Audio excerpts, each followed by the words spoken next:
Yashodanandana Brajachanaranjana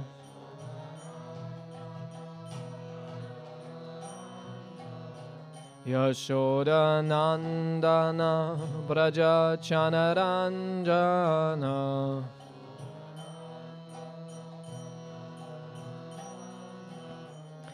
Yamuna Tira Banachari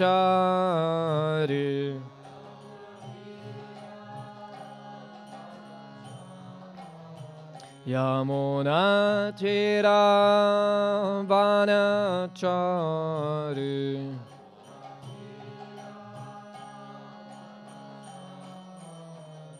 Jaya Radha Madhava Kunja Bihari Jaya Radha Madhava Kunja Bihari Jaya Radha Madhava Kunja Bihari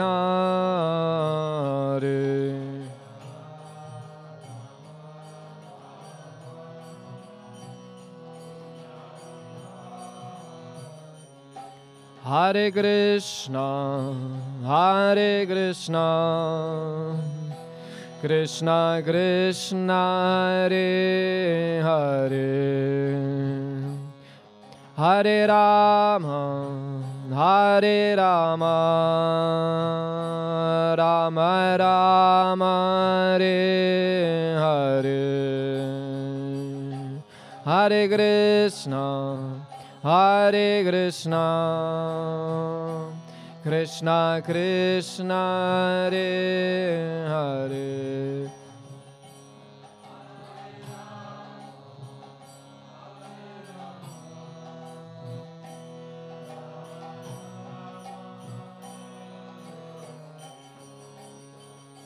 Hare Krishna, Hare Krishna, Krishna Krishna, Hare Hare, Hare Rama, Hare Rama,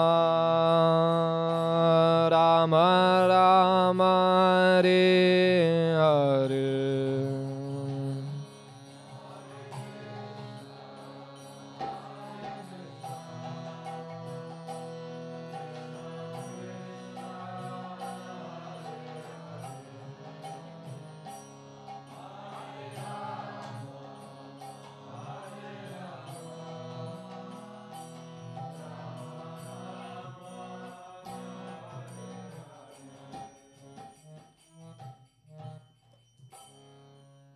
Shri Radha Madhava Ki Om Namo Bhagavate Vasudevaya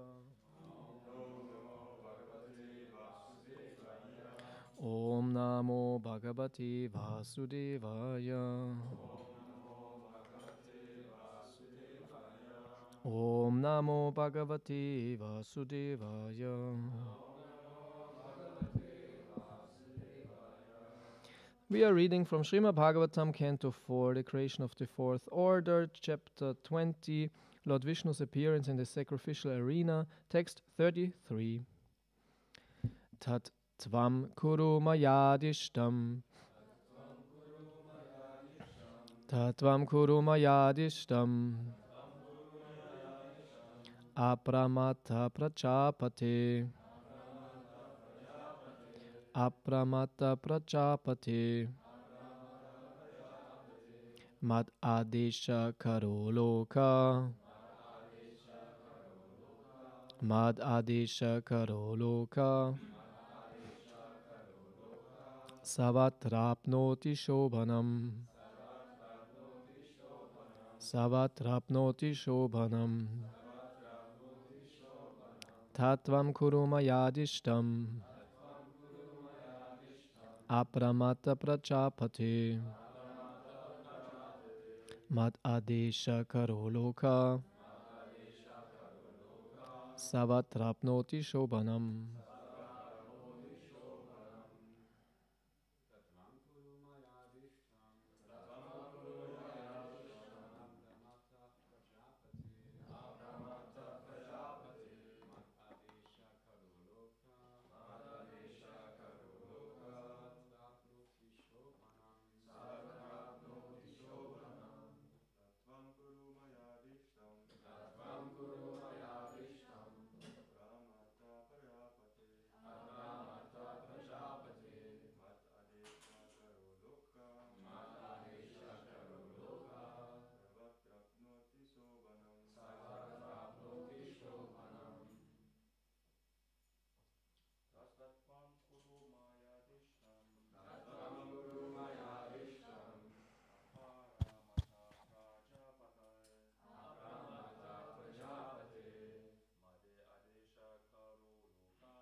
Ladies.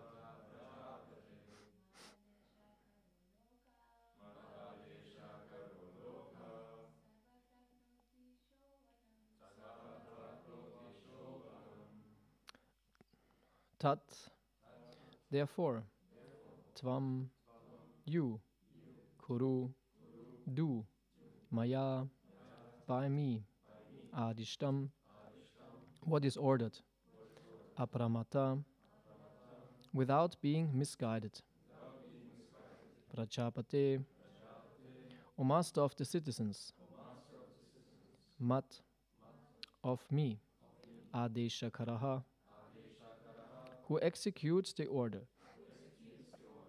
loka, any person, savatra, everywhere, apnoti, achieves, shobhanam, all good fortune. Translation. My dear king, O protector of the citizens, henceforward, be very careful to execute my orders and not be misled by anything. Anyone who lives in that way, simply carrying out my orders faithfully, will always find good fortune all over the world. Purport. The sum and substance of religious life is to execute the orders of the Supreme Personality of Godhead, and one who does so is perfectly religious. In Bhagavad Gita 1865, the Supreme Lord Krishna says, Man mana bhavan mat bhakta. Just think of me always and become my devotee. Furthermore, the Lord says, Sarva dharman parityaja mam ekang sharanang vraja. Give up all kinds of material engagement and simply surrender unto me. Bhagavad Gita 1866. This is the primary principle of religion. Anyone who directly executes such an order from the personality of Godhead is actually a religious person. Others are described as pretenders, for there are many activities going on throughout the world in the name of religion, which are not actually religious. For one who executes the order of the Supreme Personality of Godhead, however, there is only good fortune throughout the world. Homa Yajna timirandasya gyananjana chalakaya chakshumilitamina tasmai Shri Gurave Namaha. Mukham karoti vachalam bangung langayati girim yat kripatamang vande Shri Gurun Dinataranam. Shri Chaitanya manubhistam stapidam nina bhutale swayam rupa kadamayam dadati svavadantikam. Jai Shri Krishna Chaitanya Prabhu Nityananda Shri Advaita Gadada Shri Vasari Gaura Bhakta Vrinda. Hare Krishna, Krishna Krishna, Hare Hare, Hare Rama, Rama Rama, Hare Hare. Okay, Hare Krishna. Yeah, here we hear about the importance of the order of the Supreme Personality of Godhead. And that those who follow these orders, they are always benefited They will always find good fortune all over the world. And yeah, so this is very important. We have to understand what is the order of the Supreme Personality of Godhead. And then we follow this order, and then everything is fine. So easy. So what's the problem? What's the difficulty? Huh? You know this Prabhupada statement. What's the difficulty? There's even one book. I think it's by Shrutakirti. What's the difficulty? Yeah. The difficulty is that we are not able to follow. Yeah, that's the difficulty. Because of mind and weakness and ego and all the mess what we are. Yeah, we are products of a messy situation because of our karmic entanglements and all that. Yeah, we created a whole mess out of ourselves. And now the very clear order, always think of me. Always think of me. And always act for Krishna. In cooperation with devotees, in harmony. Yeah, it's very difficult. Yeah, it's very difficult. Because we don't want. We don't want. Yeah, we want to do how we like to do it. Our own way. This is better. This is better. And everyone is convinced of his own thinking and his own way. And thinks he knows it better than the others. Doesn't want to listen, doesn't want to be humble. Yeah? To be humble is very difficult. It's very difficult to be humble. Why should I bow down to you, Hare Krishna, Hare Krishna? You bow to me, I don't care, get lost. Hare Krishna, Hare Krishna. Yeah, it's terrible. It is so terrible. It's painful. Humility is so painful, Be nice and humble and etiquette and all that. Why not, I do what I want, how I want, when I want. This is so nice. Then I feel free. Yeah, yes, this is me. Then I feel free. This is great. And the other thing is like it's a cage, It's like behind bars, And don't smile, don't look, don't do this, do that. Ladies, cover their heads. Actually everyone should cover their head, this or that. So like this. Ladies cover their heads. Brahmacharis don't look at the ladies at all anyways, And Prabhus follow the program, do this, that, It's terrible. Yeah, it's terrible. Very difficult. Yeah. But if we learn the art of understanding the benefits of all these orders and to at least develop a little bit of humility and try it, and we'll see actually it's very, very good. Actually it's very, very good. Yeah, to follow Krishna's instructions and always think of him and be a devotee and serve him. It's very nice. It's so beautiful because you feel happy. Say, wow, actually before when I was just, rebelling against Krishna, I thought my thinking and my ego, this is how I should do it. Actually it was not making me so happy as I'm becoming happy when I surrender to Krishna. And Prabhupada quotes here these two essential verses from Bhagavad Gita, where Krishna makes the point that we should always think about him and be his devotees, and we should surrender and give up everything and be humble and nice and serve nicely. And actually this is what makes us very happy. So you can judge it by the result. Yeah, you can judge it by the result. So what are the orders? Yeah, Prabhupada very simply said it here. Always think about Krishna. This is actually the main order. And because we cannot always think about Krishna, we have to mold our life in a way that we are reminded of Krishna as much as possible. And actually here it's not so difficult. You see devotees, they remind you of Krishna. Krishna is here. So, it is very easy. Here it's very easy. In the material world, let's say, when you live somewhere in a city or something, it's much more difficult to think about Krishna. Yeah, because everyone is not at all Krishna conscious. It's a very materialistic situation in this world. Yeah, so we should really appreciate that we can live in such a close proximity to Krishna. It's so nice. Of course, some don't want that. They want, their own thing, this and that, and make their life more complicated. But those who can live very simple and easy in such a situation, even it's a little bit austere sometimes, but from a spiritual point of view, it's the most beneficial. Yeah. So, as I said, we should mold our life in a way that we are always reminded of Krishna. Maybe we cannot think always about Krishna because our mind it's difficult, but we mold our life that we're reminded of Krishna. And of course, we have our sadhana. And sadhana means anyway where we are forcing ourselves to think about Krishna. And we cannot think freely about Krishna because we are not pure devotees. The difference of, or pure devotees, of course, how you define pure devotee. But someone who is naturally attracted towards Krishna, he doesn't have to force himself to think about Krishna.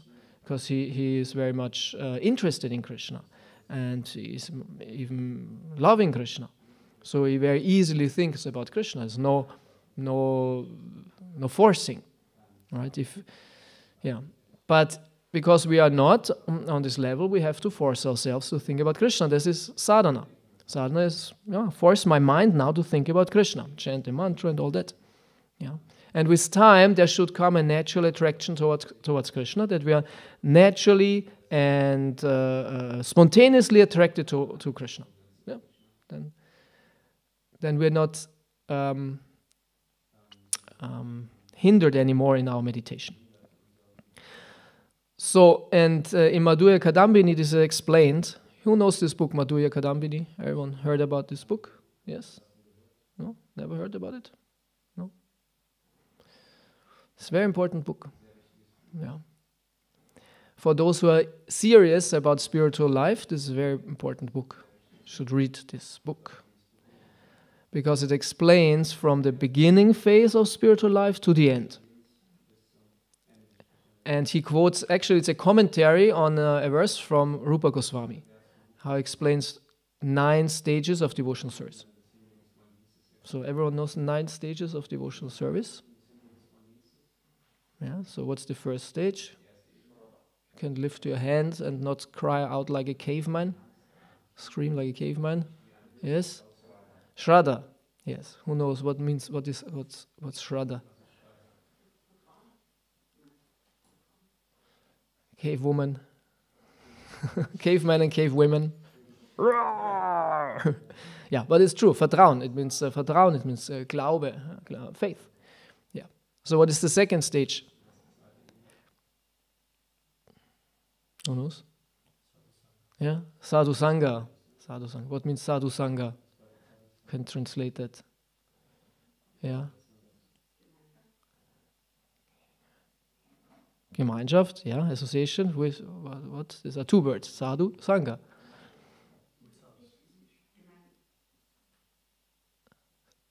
Sangha means association, and sadhu means with devotees. Yeah, sadhus. Okay, so second stage, is sadhu sangha. Good. What is third stage? Who knows? Manuel? No? Yeah, bhajana kriya. Bhajana kriya. Who knows what means bhajana kriya? Huh? No? Well, what means bhajana kriya? Nobody knows? What is bhajana kriya? Good, this is a long explanation, but it is very simple. Bhajan and kriya. Doing bhajan, worship, and kriya means serving. Very simple. That's what the word means. Bhajan and kriya. Bhajan and kriya. Okay, so, and then, next stage. Who knows what's the next stage of the 9? Yes? Yeah, anartha nivritti. Who knows what means anartha nivritti? To get rid of the anarthas. Yeah, to clear the anarthas. Right. So, and then next stage? Yes? Nishtha. Yes, nishtha. What means nishtha? Steadfastness. Steadfastness, yeah, steadiness. Yes. Okay, so then next stage. Okay, in the back. Huh? Ruchi, very nice, ruchi. What means ruchi? Taste. Yes, taste. And then? Huh?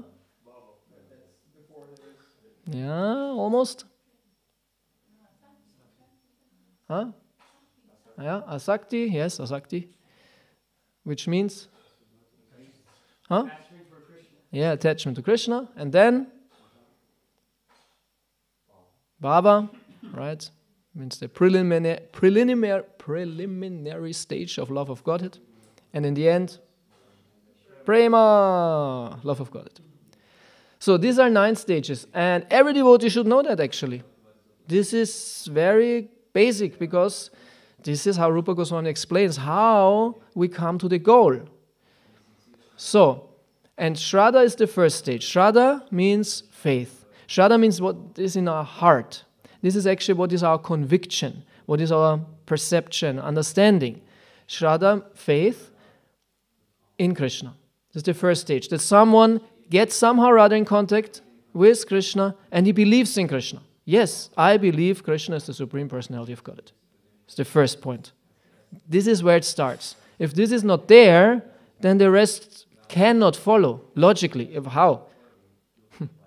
This is the first thing. That's why Prabhupada explains so often, when you say and believe Krishna is the Supreme Personality of Godhead, you are already liberated. This is how powerful faith in Krishna is, to believe in Krishna. And this is not easy. We take it as granted because somehow or other we got the conviction. But this is not easy.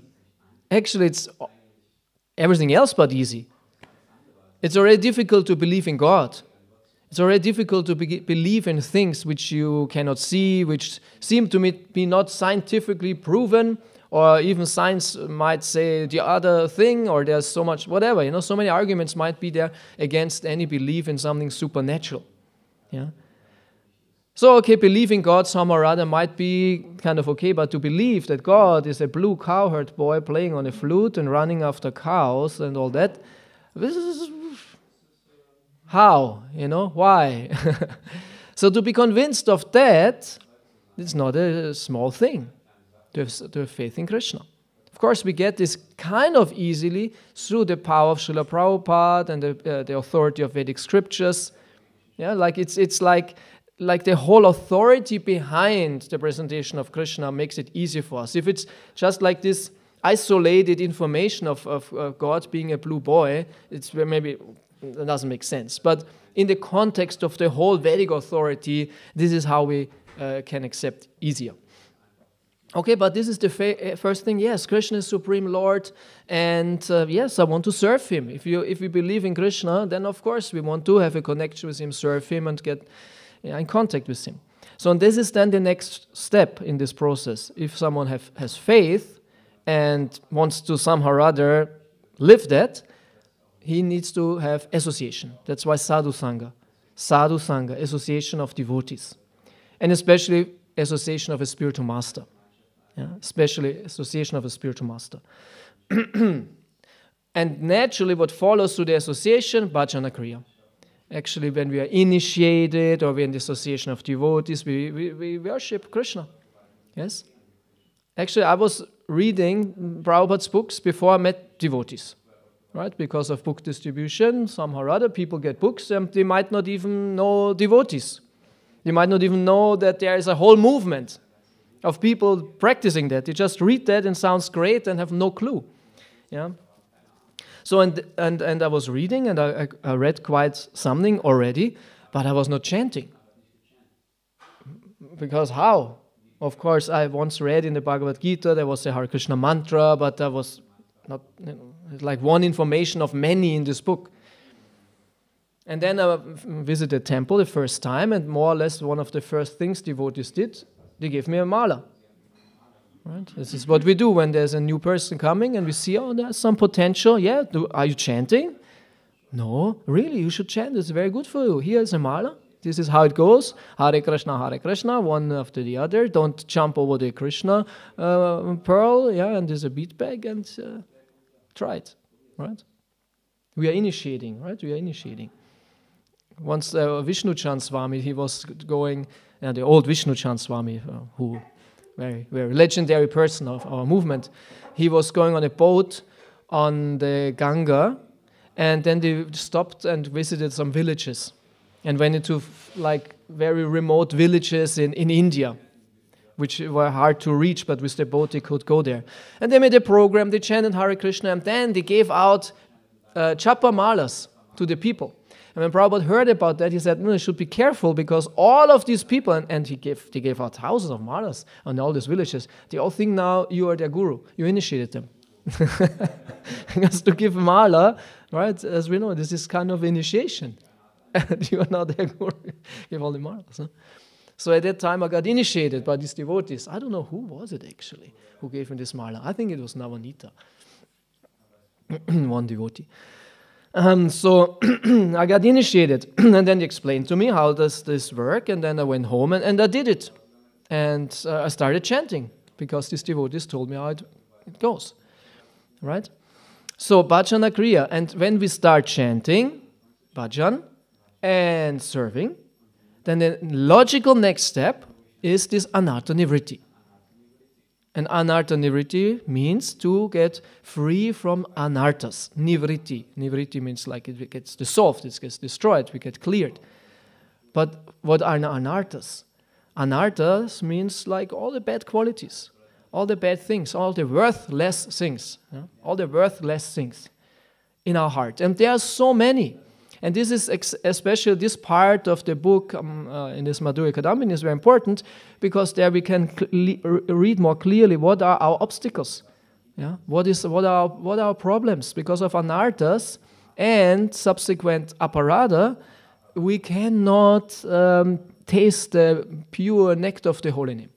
Because actually the holy name is so powerful that if you say it properly, you will start crying, and you would jump like crazy, and you would roll on the floor, and you are so happy. You are so happy you could not even imagine that you can be so happy. And who doesn't want to be happy? But when we see in the morning how everyone chants, it's sometimes exactly the opposite. They look very, very miserable. Huh? I don't know. Yeah, sometimes, we are fighting the sleep, or we are mental, this and that, Sometimes it's exactly the opposite. So how is this? And this is the problem. The anarthas are the problem. This is the only problem. Yeah, this stands in our way of experiencing Krishna, right? So that's why we should be very educated. What are these anarthas? And then in this book, they are very nicely listed and explained, and you can see, these are the different problems. Yeah. And he explains that actually this bhajana kriya stage before anartha nivritti is called anishtita bhajana kriya. He gives it a little bit more technical detail. Anishtita bhajana kriya, which means that the bhajan is interrupted by the anarthas. Because when we have anarthas, we don't do the bhajan in a steady way. As also said in Bhagavad Gita, when we do steady bhajan, without interruption, we come to the spiritual platform. Right? But if there are interruptions, we always hinder the process. We always stop on our process. And who does not want to come to the spiritual platform? Yeah. So anishtita bhajana kriya means bhajana kriya which is anishtita, which is not, there's no nishta. But when the anarthas are overcome, so the stage after anartha nivritti, then this is the real nishta, where there's steady progress. And the progress goes then very fast. So it goes very fast because there are no obstacles anymore. You don't throw any more sand into the machine. German, you say, Sand ins Getriebe werfen. No? If you do that, then it's, of course, the whole thing will not work. And naturally, when you have nishta, meaning steady devotional service, day after day after day after day, then comes this stage called ruchi. And ruchi means taste. That means when a devotee really experiences the pleasures of devotional service. When he really likes to chant, likes to read, likes to serve, and is also humble, and he likes to be a servant of the Lord, and he's not anymore in the ego. Right? In the beginning, we are selective our devotional service. Yeah, this is what I like to do. This is what I don't like to do. I do this because this somehow conforms with my actually ego. This conforms to my ego, and this doesn't conform to my ego. Right? And this I don't want to do. When Prabhupada would have thought like that, I'm a spiritual master, I just preach, I speak, I translate books, all the devotees would have starved to death. Because Prabhupada was even cooking for them and feeding them and cleaning after them. Yeah? Prabhupada was doing everything and anything what was necessary. He was not saying, I'm the guru, I don't do that. He said, I'm the servant. I'm the servant of everyone. He lived this. I was recently talking with a sannyasi, and I was amazed by his serving attitude, because I was staying in this temple, and he was serving us the whole time. He was serving me and my wife all the time, prasadam, and sit down. And I said, Maharaj, maybe I should serve you. And he said, no, you're a guest in my temple, and I want to serve you. And I said, this was kind of embarrassing, right? But he said, this is our etiquette. Sannyasi is someone who is, more the servant of everyone, not less. It's not that you take sannyas and suddenly you're the king. Of course, we call him Maharaj. We say Maharaj. But actually, he said, in our traditions like this, he said, my guru told me when I took sannyas, don't think now you are the king. You are now more the servant of everyone. Right? This is the attitude of complete surrender. So we as devotees should also have this as much as possible. And I know for myself it's very difficult. As I said in the beginning, I was not joking. I don't like to serve. I don't want to be humble. This is not my mood. My mood is of big ego and telling everyone what to do and thinking myself better than everyone else. This is my mood. This is what I like. This is who I am. This is my real identity, right? So when I hear this serving and being humble, and this is very, very difficult. Very difficult. Right? It's very difficult. But we have to. We have to beat our ego. We have to beat our ego and be humble. Being humble. And especially, it's very easy to be humble in front of Nrsimhadev. You want to mess with Nrsimhadev? It's very, very easy to bow down in front of Nrsimhadev. It's very easy to bow down in front of Prabhupada. It's very easy to bow down in front of a sannyasi guru when they visit. But it's very difficult to be humble to a new bhakta who has no clue, eats with the left hand or things like this. Say, my God, he's like he's like the first human being, doesn't know anything. It's very difficult to be humble in front of someone who is lower than you think lower than you. It's very difficult to be humble in front of ladies. Very difficult, Very difficult. Very difficult to be humble in front of children. Very difficult, Yeah. But devotee is like this. There were sometimes sannyasis. When they took sannyas, they went to all the ladies and bowed down in front of them. Please give me your blessings to be a good sannyasi. Yeah, things like this. Yeah. Be humble in front of children, because who knows, in 10, 15 or 20 years, he might be your guru. You don't know who this guy is, or this girl, Very special souls. They were not born in meat-eating families, They were not drinking beer when they were 6 years old, like many of us. Yes. I had a friend, and he had a daughter, and she was maybe 3 years old, and we had a party, and she was there, and he just for fun took a bottle of beer and held it to as a a bottle of milk to her, and he found it very funny, Yes, this is crazy people, Crazy people. But this is kind of normal, in the world of the. So, and these children are not doing that, So these are very great souls. So humility is very important.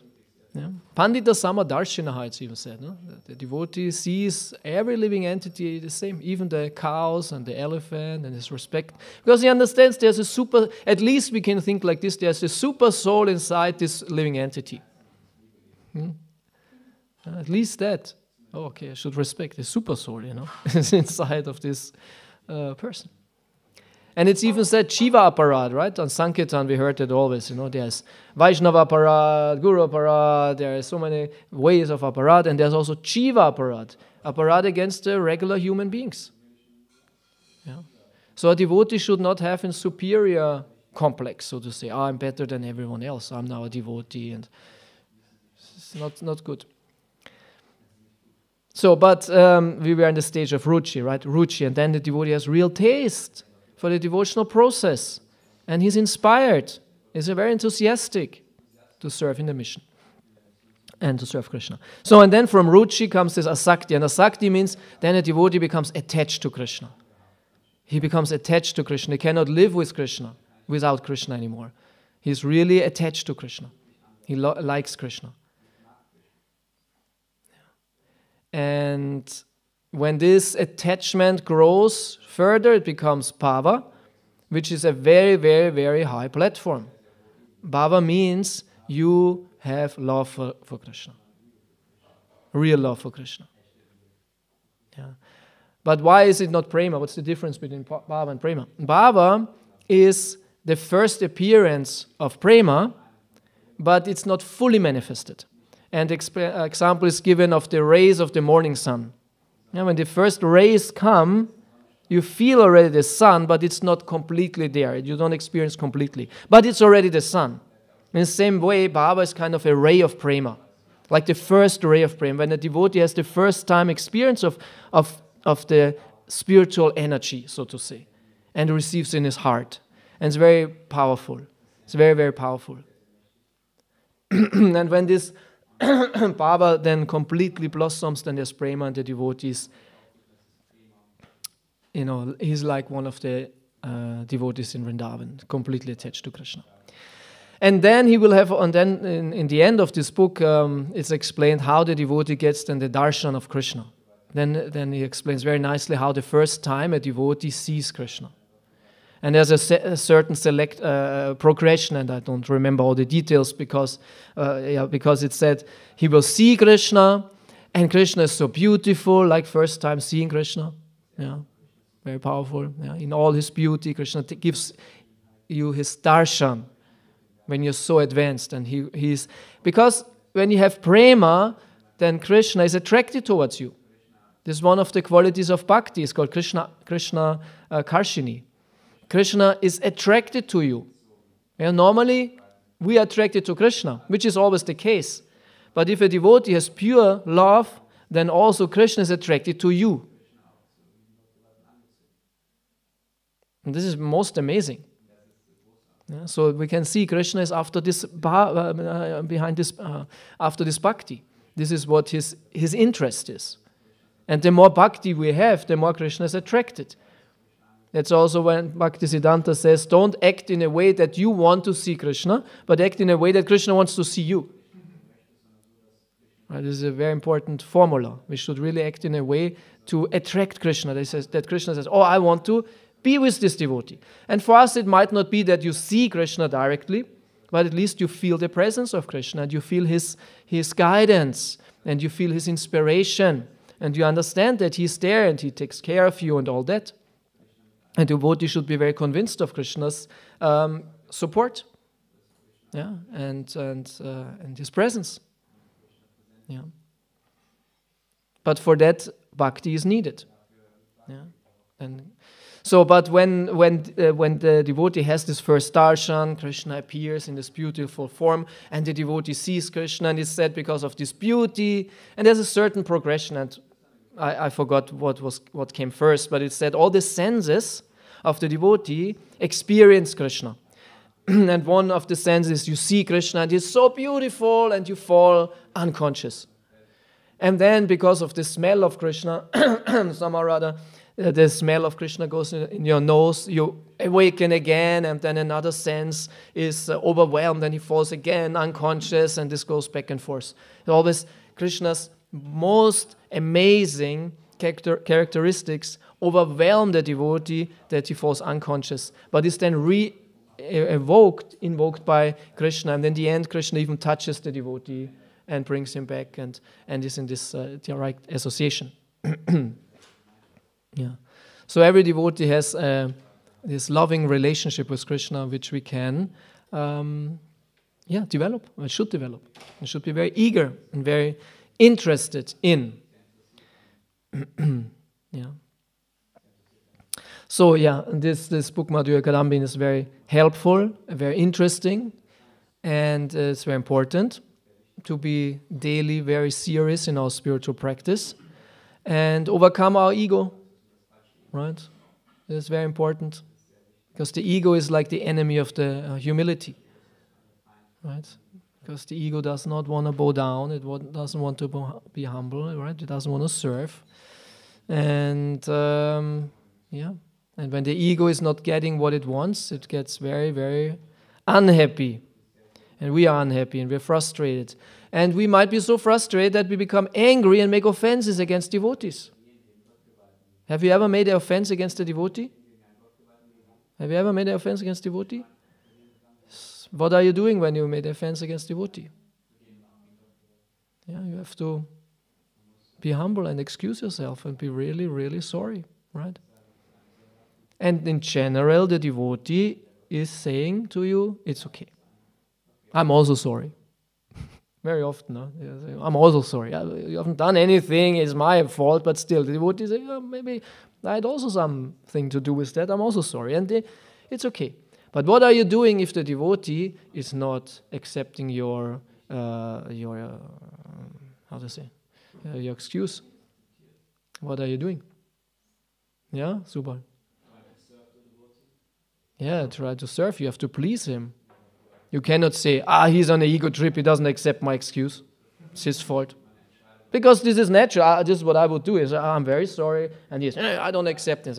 Okay, then get lost. I did what I could do, But if it was really your fault, and the devotee is really offended, and sometimes it doesn't go away so quickly. Yeah, some of us can easier forgive, right? Some devotees, they can... Actually, he's not even offended. You offended him, he was a little bit slightly, but then it's okay, because he doesn't also want to keep the grudge and hate you. And he forgave you already before you said sorry. But still you should say sorry, right? Of course, you still should humble yourself. But if the devotee is not accepting your excuse, you have to take responsibility and serve him. Yeah. And this is also explained, I think, it was in Madhurya Kadambini. And if the devotee is not accepting your excuse, even after you tried everything and served him and this and that, you should simply chant Hare Krishna. What else you can do? Just chant Hare Krishna. But this is very rare. In general, devotee, we should not be on a trip now. I have now power over him because he offended me. And no, we should forgive. We should accept the excuse and forgive. Maybe talk about it, whatever happened, and talk it out and clear it, right? But we should have loving relationships with devotees. But as I said, the offense comes because of our ego, right? And because when we're in the ego, and when the ego is triggered, especially when it's angry, we cannot think properly.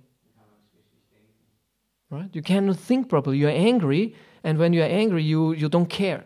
When I'm angry, I just don't care about the consequences. And I just want to be angry. My ego is like a small child then. When I was a child, and once my parents wanted to go to swimming into a swimming hall. And I was a child. I actually was not so young. I was maybe 10, 12 years old. And I did not want to go with them because I was in an age where I don't want to hang out with my parents. I want to hang out with my friends. Remember this time when your parents were not interesting anymore? You want to hang out with your friends. But they were still in we do something, sometimes we do something together, and you come with us. And I said, no, I don't come. No, you come. No, and my mother was, you come, you have no choice. And I had to go with them, and I hated it. And my sister with her friends went there, and they were swimming and this and that. I said, I don't go swimming, I was not even dressing into bathing stuff. I was in my whole, I came from the street. I think it was even winter when you have long clothes. And I was just lying on this bench for 3 hours, sweating and suffering. And they were having fun and swimming. And because I did not want to go and didn't want to do that. I was just lying there, and my mother did not care. It was your fault, you come with us and you do. Yeah. So this is our ego, isn't it? It's against our own well-being. We are stubborn. Stubborn. And why? Because I don't want. And it's completely irrational. Give in, change, take your swimming pants and jump in the water and have fun. It's way better, it's way nicer, but when we are stubborn, we are really stupid, right? And this is what can happen when we are triggered by the ego. Then we do offenses against devotees. I don't care. I might even know it's an offense, but I don't care. I be no obstinate or not cooperating or destructive. We just simply don't care because the ego is so big. And this is the demonic mentality. This is sometimes when we read about demons in Shastra and think, my God, why are they so stupid? Why are they so stupid? It's obvious that this will not help them and bring them anything. But when the ego is triggered, it doesn't care. At least because I'm stupid, I know this from myself. You know? I'm stubborn, I'm convinced, because just I want to be like this, it must be like this, and I don't want to change. Right? So we have to be very careful of this ego, be humble, right? And work on ourselves. And the association, the association of devotees is very helpful for this, because you can't always serve and always be humble, and you can never be enough humble, so to say. Right? And Krishna is very pleased by that. And I want to end just with a small point, which I heard yesterday. There was a devotee, and it's interesting that Prabhupada wanted that devotees keep also etiquette. Etiquette. It's also very difficult. And there was one devotee, there were two devotees, and one was initiated like half a year before the other one. And there was a lecture of Prabhupada, and Prabhupada gave the lecture, and this one devotee wanted to sit very close in front of Prabhupada, and he moved ahead of his godbrother. And Prabhupada stopped him and said, you should sit not in front of him. He was not sitting in front of him, just a little bit ahead, like you maybe. Like if Daruka would be like 30 centimeters closer to me, like next to each other, but a little bit further. And Prabhupada said to him, you should not sit in front of your godbrother. He's your older godbrother. It was just like a little bit, you know. He's your older godbrother, you should always respect him, like that. And I thought, ooh, heavy, you know, heavy standard, you know. But still, this was the etiquette, and Prabhupada himself kept it. He has many older godbrothers, and he really respected them, worshipped them, because they were senior, right? So such things we should be attentive to. And in general, be humble servants of all the Vaishnavas. It's like the main principle for all the Vaishnavas. Because devotees are very dear to Krishna. Because devotees are very rare. We were now on this Padayatra, 10, 20, 25 devotees maybe. And maybe we are not meeting so many because we were walking just through the forest. But sometimes in the villages, at least, you know, even this small village have a couple of thousand people are living there. And nobody cares, and nobody looks, and they are, you know, not interested. Yeah. So, but by what is Krishna more impressed? By all these karmis furthering their material, you know, life, or by these devotees who were singing Hare Krishna? Of course, Krishna said, "Wow, these are my devotees. They are so great. They are so wonderful, and they are so rare." You know? And Krishna loves every devotee so much. And of course, if we are not behaving properly towards other devotees, then Krishna doesn't like that. So every devotee is very valuable. Very valuable. So this is what we should always keep in mind for our own good. Okay, Hare Krishna. Any questions or comments? Yes. Prema was first. Hare Krishna. Wanted to ask whether there is some system for stage of anartha nivritti, some systematic process to get rid of anarthas, or is this just follow the process of Krishna consciousness and sooner or later, with listening to different lectures, you will get rid? Yeah, you know, if you look in this Madhurya Kadambini, he gives like a system. There's different systematic presentation and a list of the different anarthas. But yeah, like a system where to start and what anartha comes next and this and that. There might be a couple of different systems Like also in the Bhagavad Gita, you have this explanation how the jiva falls into Maya, and you see also there are kind of a progression of different anarthas, and you could work something out in that sense. Yeah.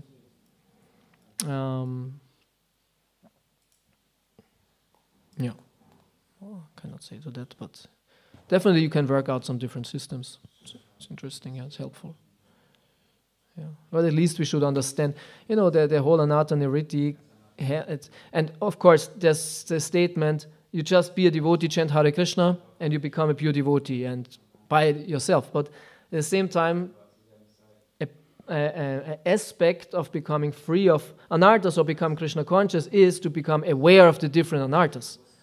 So it's not that they, magically dissolve and you don't even recognize it. It's more or less that you become aware, and then you have to work on it and do something special endeavor to overcome it. And we are all different, and everyone has also different sets of anarthas, right? And yeah, you should be aware what is your problem. You should be aware what is your problem, and then pray and work on it and to overcome it. To see where I'm actually not Krishna conscious, what is stopping my humility. That's because humility leads to proper chanting.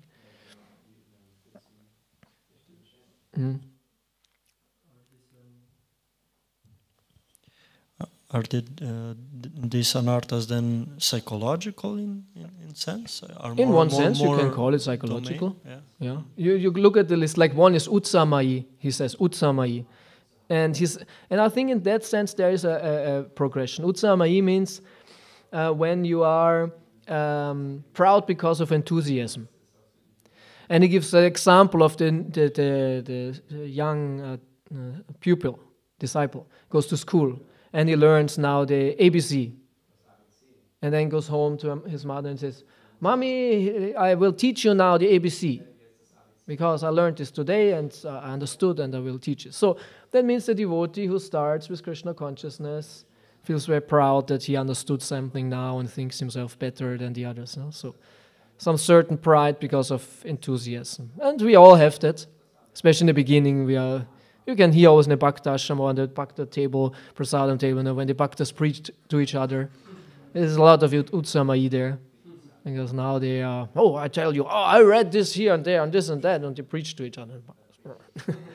And very common, we all do that. Utsamayi, yeah. And other things also, unsteadiness and this and that. So yeah, as I said, Madhya Kadambini is a good system, definitely. Okay, so Manuel? Thank you for the lecture, Hare Krishna. In the morning we read in Nectar of Devotion that one shouldn't enter a temple when we haven't fully digested a meal. So it's not related to the lecture, but how to do that, why that. Yeah, there are certain rules which are difficult to follow, and we have to understand the background of that, and what is actually the Sanskrit, what does it really mean, how is it coming to the translation and all that. So I cannot speculate now on this point because I would have to research a bit more and understand more about it. Yeah, but in one of these rules has also to do something with passing gas, right? This is even there also in this list, no? So it might be something in this direction, no? That if digestion has to be, I don't know. But one is also to actually evacuate yourself before you go on the altar. Things like this, also in this direction. So kind of connected. Yeah. But of course it's not that, you ate now, prasadam, you're not allowed to go to the temple room. Yeah. I would not take this too serious. Unless I have to understand it really properly. And yeah. Yes?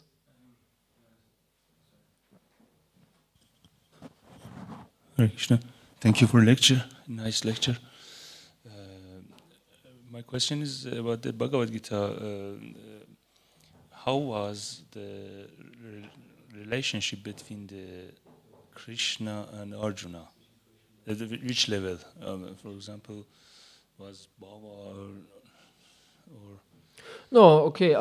We understand that this was in Prema. Arjuna is a pure devotee of the Lord. He's in Sakya Rasa. He's the prime example for Sakya Rasa, even mentioned in Shastra by Rupa Goswami. He's always accompanying Krishna in all his leelas, it said. Prabhupada says whenever Krishna appears, and Arjuna is always there. And he's one of the Pandavas, so highly celebrated devotee, and he has prema. He's not in a lower platform. He's Nitya Siddha in that sense. Nitya Siddha. He's perfectly liberated. Because face to face, he could see Krishna. Yeah, of course, yes. He is a very high example.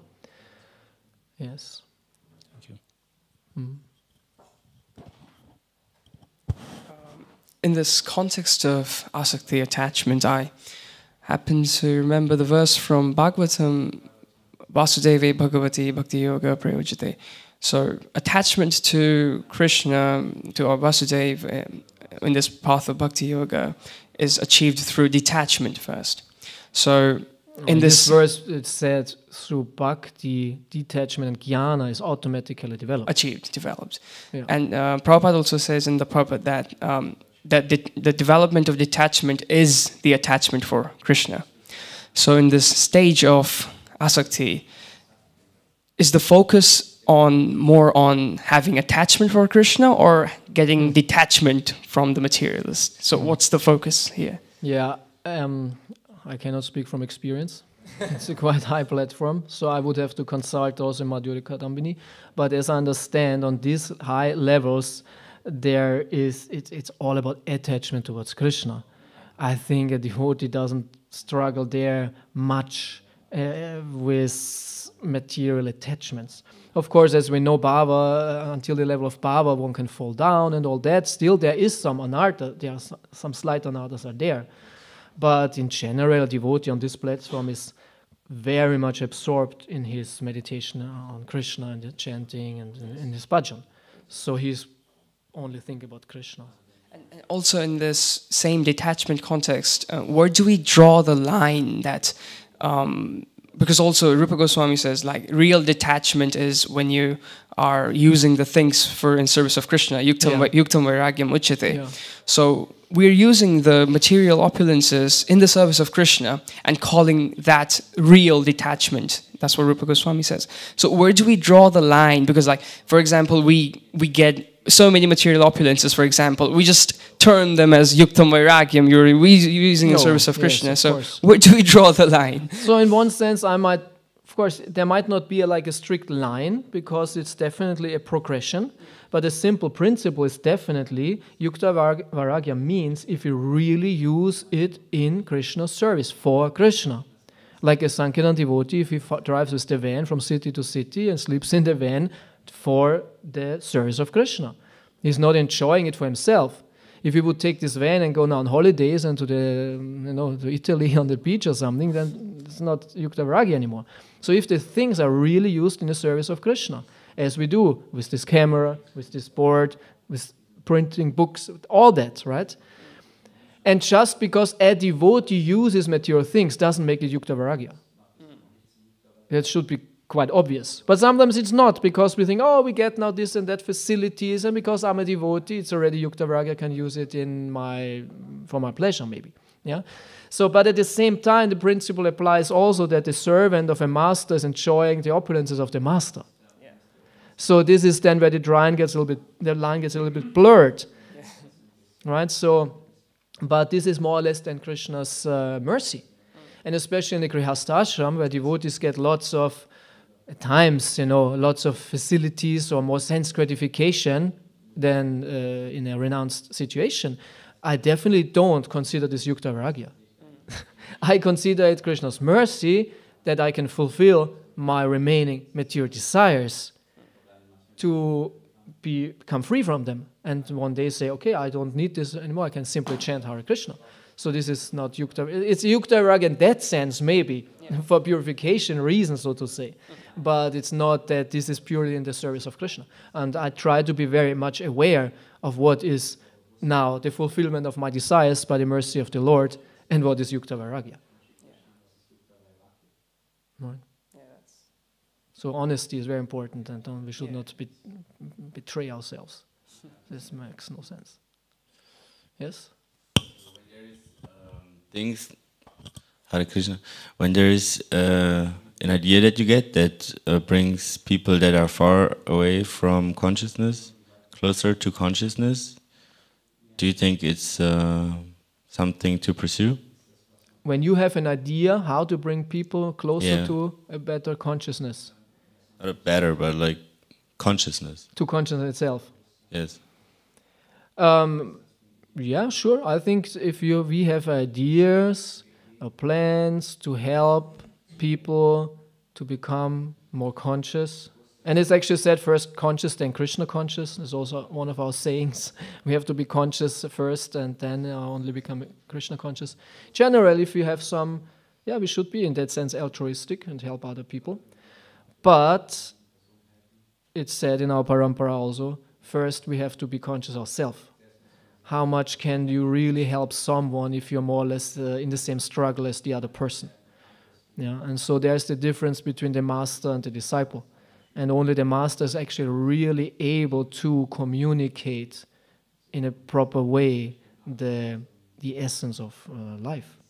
Right? So first we should learn really, really good, and then we can be extremely effective in changing people.